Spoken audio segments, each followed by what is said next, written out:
आता आपल्या आवडत्या मालिकेचे संपूर्ण भाग मालिका प्रसारित झाल्यानंतर लगेचच पाहू शकता फक्त सन नेक्स्ट वर. भारतातील प्रेक्षकांसाठी मोफत सेवा. नक्की माहित नाही, पण बहुतेक थेरपी चालू असणार. रात्रभर थेरपी?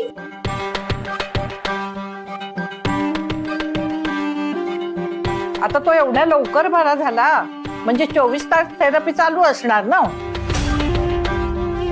तुला रिहॅब मध्ये पाठवायचं होतं ना त्याला बरं करायला. आता रिहॅब मधल्या गौरीलाच घरी घेऊन येतो की नाही बघ. कात्री आहे का तुझ्याकडे? कशाला? तुझी जीभच कापून टाकते. म्हणजे हे तुझं निगेटिव्ह बोलणं आहे ना कायमचं बंद होईल. अगं काय चुकीचं बोलले मी? चांगलं तरी कुठे बोललीयस? मी खरं तेच बोलले. मला काय बाई, मी तुला वादळाची कल्पना दिली. आता हे वादळ थोपवायचं की त्यात पडझड होऊ द्यायची तुझं तू बघ. माझं ठरलंय, तू सांगायची गरज नाही. मी माझं बघेन, तू नको पडूयात. तोवर तुझं हे तोंड आहे ना सगळ्यांसमोर बंद ठेव.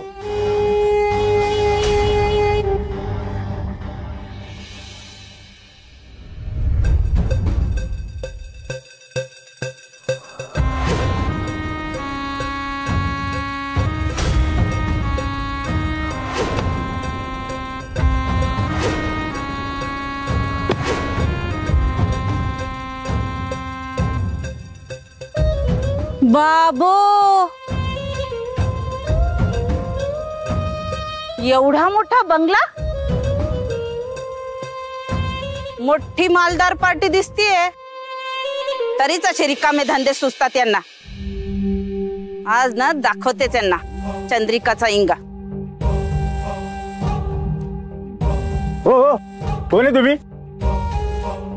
रुद्र पैठण करीतच राहतात का? हो, मागे हो, मागे हो, मागे हो, मागे मागे मागे हो, मागे मागे मागे.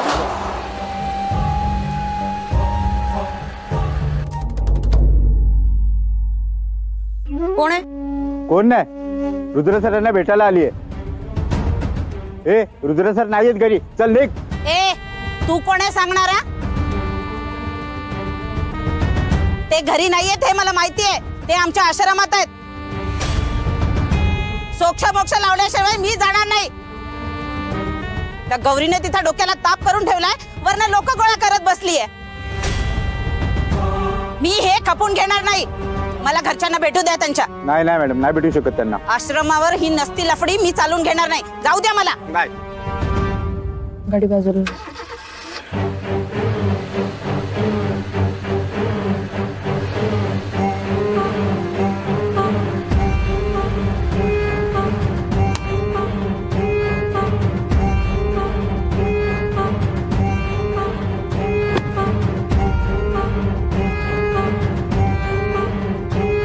जाऊ दे मला. नाही सोडू शकत तुम्हाला मी. बघतेस कशी चंद्रिकाला नाही सोडत ते. जाऊ दे. हिने गौरीबद्दल घरात सांगितलं तर गडबड होईल.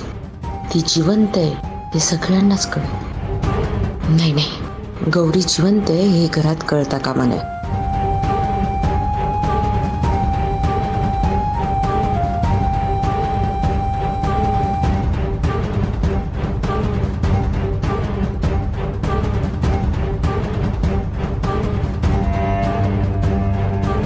ओ बाई, तुमचे पैसे पडलेत का? वय वय, माझेच आहेत.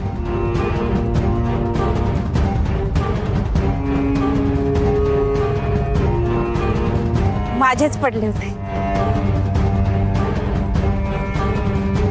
कळलंच नाहीत कधी पडले ते. लागली गळाला. किती लाचार करतो पैसा माणसाला. थँक्यू. आभार कसले मानता? ज्याचं त्याला मिळालं की खूप आहे. प्रत्येकालाच काही ना काही हवं असतं, हो ना? होय, कळलं की. पण तुमची ओळख नाही, म्हणजे बंगल्यातून बाहेर आलात म्हणजे. तुम्ही ज्याला शोधताय त्याची आई आहे मी. काय तो तोरा पैसा असलं की असंच तेचात राहायला जमतं. बरं झालं भेटलात तुम्ही. तुमचा मुलगा बराच वेळ उन्हात उभे आहात ना, पाणी देते. मंथन, पाणी आण.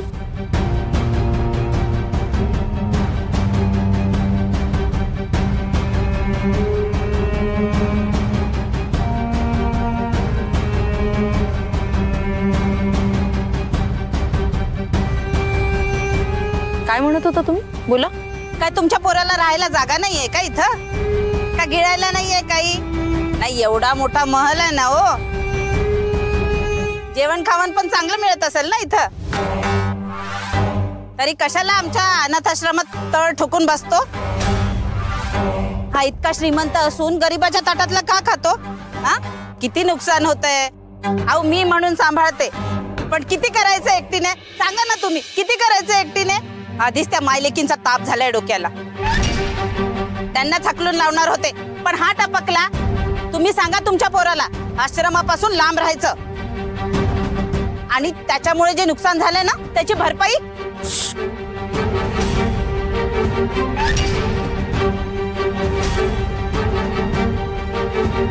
नुकसान भरपाई.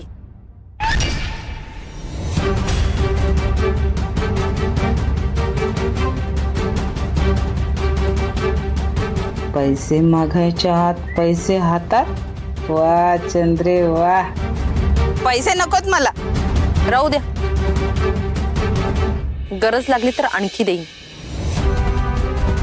त्या बदल्यात माझं एक काम करायचं. नुकसान भरपाई म्हणून एवढे दिले? कामाचे तर किती देईल ही बया. वा. किती पैसे मिळणार कामाचे? मोजता येतं तुम्हाला? ओ बाई, दुसरी पास आहे मी. मग नाही मोजता येणार तुला, कारण तुला जितके पैसे मिळणार आहेत तो आकडा तुला दुसरीत शिकवलाच नाही. एवढे पैसे? काय काम आहे? रुद्रला आवर घालायचं. अहो तो तर तुमचा मुलगा आहे ना. म्हणूनच सांगतेय मी. त्या गौरीचा त्रास तुम्हालाच नाही, मलाही झालाय. आमच्या घरची मेड होती ती, मोलकरी.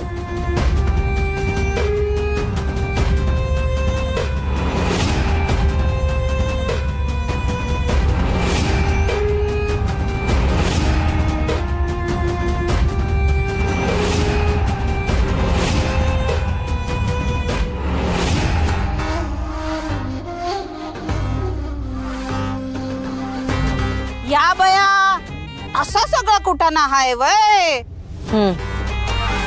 त्या दोघांना जवळ येऊ द्यायचं नाही. जा, कामाला लागा. आणि जर ते जवळ आले ना तर हे पैसे तुमच्यापासून लांब होते. तुम्ही काळजी सोडा.